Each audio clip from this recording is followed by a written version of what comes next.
నమస్కారం చరణ్ టీవీకి స్వాగతం.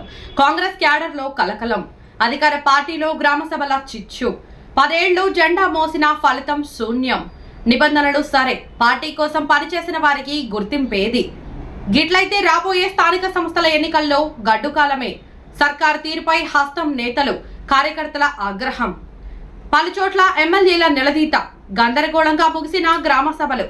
రాష్ట్ర ప్రభుత్వం ఈ నెల 26 నుంచి అమలు చేయబోయే 4 పథకాల కోసం నిర్వహిస్తున్న గ్రామ సభలు ఉమ్మడి జిల్లాల్లోని కాంగ్రెస్ పార్టీలో చిచ్చు రేపుతున్నాయి.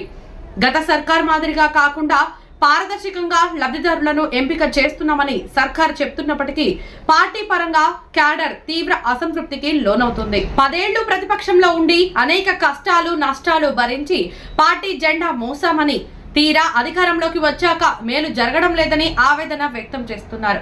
ఈ క్రమంలోనే పలు నియోజకవర్గాల్లో కార్యకర్తలు ఎమ్మెల్యేలను నిలదీస్తున్నారు.